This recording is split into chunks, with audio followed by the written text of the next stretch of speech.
اس جامع مسجد میں یہ جو قرآن حکیم کے حفظ کا تعلیم کا سلسلہ شروع ہے، میں جامع مسجد کی انتظامیہ،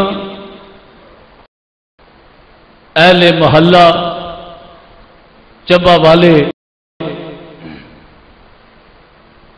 اور بالخصوص مجاہد اہل سنت استاد الحفظ مولانا قاری محمد عرش صاحب سلطانی سلامہ کو ہدیہ مبارکباد پیش کرتا ہوں،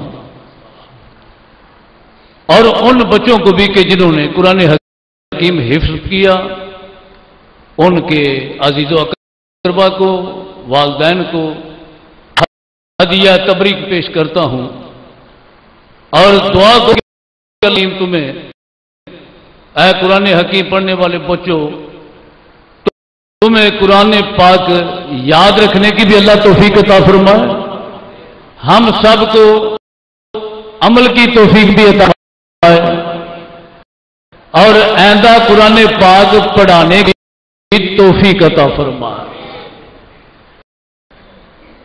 آج یہ جو علم و عرفان کا اس مسجد میں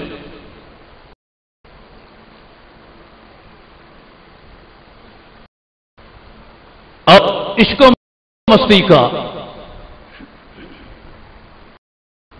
اس بستی میں مرکز قائم ہے، تعلیم قرآن کا، علوم شریعہ اسلامیہ دینیہ کی تعلیم کا یہ جو ایک مرکز قائم ہے، بہت پیچھے چلے جائیں، صدیوں پیچھے چلے جائیں،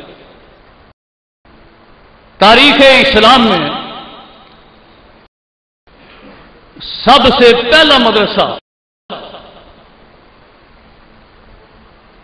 جو قائم ہوا، سب سے پہلا مدرسہ تاریخ اسلام میں جو قائم ہوا، وہ شیب ابی طالب میں تھا۔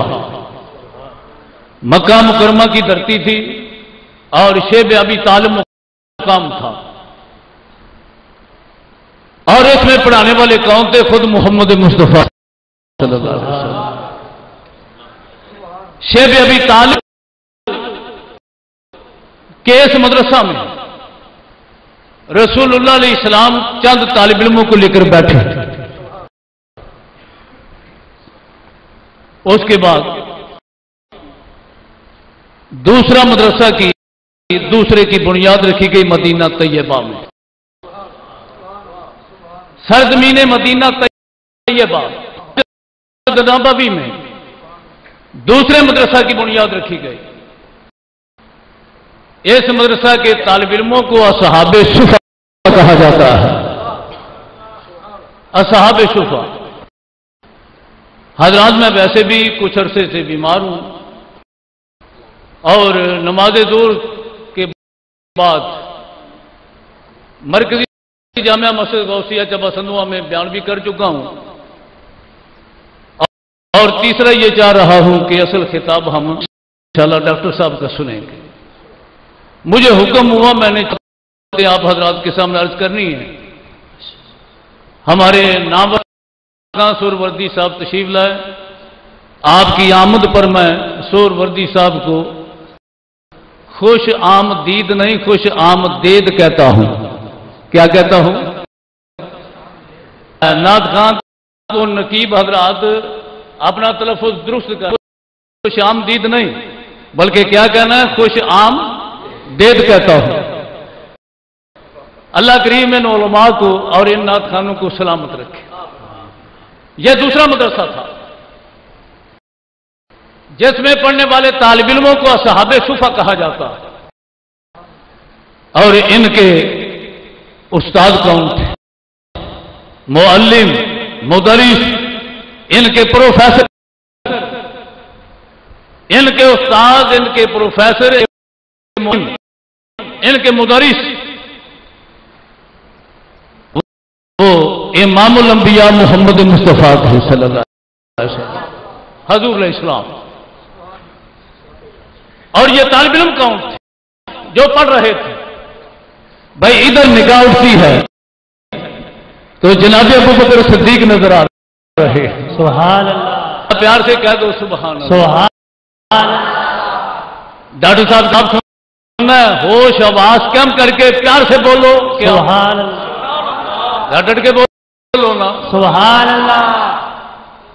ادھر نگاہ اڑتی ہے تو طالب علم کون نظر آتا ہے؟ جناب ابو بکر صدیق نظر آتا ہے. یہ طالب علم کون ہے؟ 36 لاکھ مربع میل کا حاکم بننے والا جناب فاروق اعظم ہے. سبحان اللہ. اور یہ طالب علم کون ہے؟ عثمانی ہے.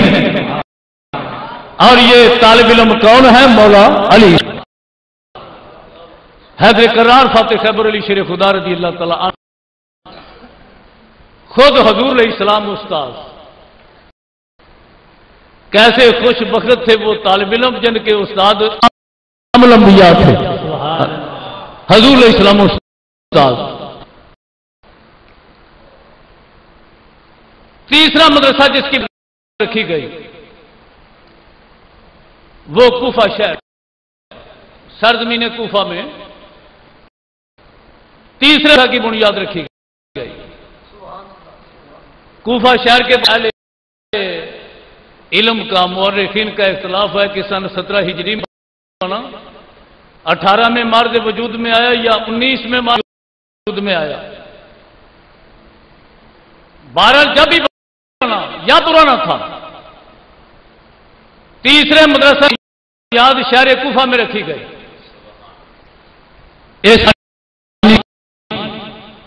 امیر المومنین سیدنا فاروق اعظم تھے اور اس کے سرپرست اعلیٰ علی شیر خدا تھے.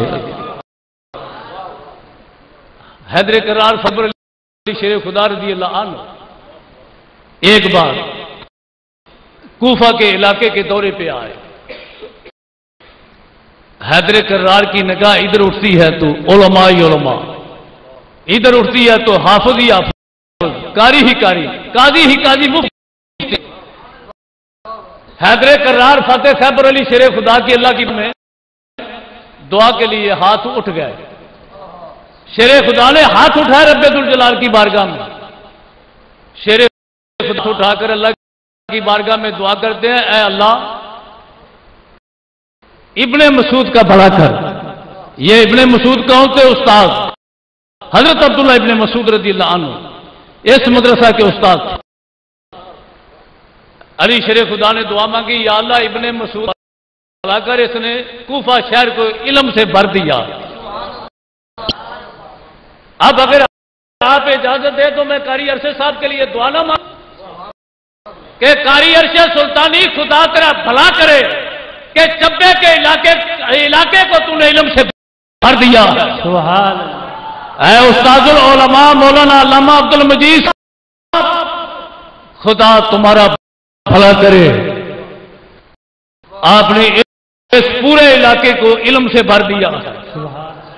اللہ کریم آپ کو سلامت رکھے. اور یہی وہ مدرسہ ہے کوفہ والا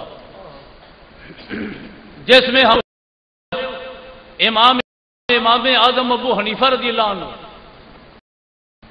آپ بھی زیر تعلیم رہے، پڑھتے رہے.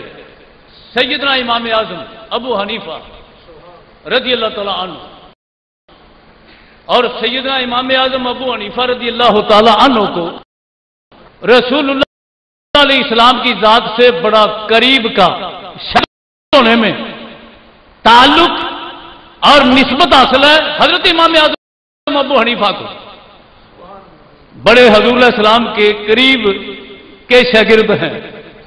چند بار وہ کیسے؟ سیدنا امام اعظم ابو حنیفہ کے اساتذہ کی تعداد 4000 تھی. امام اعظم کے استاد کتنے تھے؟ 4000. آج مولوی چند کتاب لیتا ہے، 2-4 استادوں کے پاس پڑھ لیتا ہے تو کہتا ہے میرے جیسا کوئی نہیں. سیدنا امام اعظم ابو حنیفہ کے استاد 1000. مگر امام اعظم اپنے استادوں کا احترام کیسے کرتے؟ ما مد رجلہ نحو منزلہ، سیدنا امام اعظم نے نہیں کیا جدھر کسی استاد کا گھر موجود تھا. سبحان اللہ. ماں مدہ حضرت استاد العلماء ماں مدہ رجلہ نحو مہی. امام اعظم نے کبھی ادھر پاؤں نہیں کیا, پاؤں نہیں پھیلا ادھر کسی استاد کا گھر تھا. اتنا ادب و احترام کا پیکر پھر امام اعظم نہ بنتا تو کیا بنتا؟ اللہ. یوں ہی تو نہیں بن گئے. 4000 کرام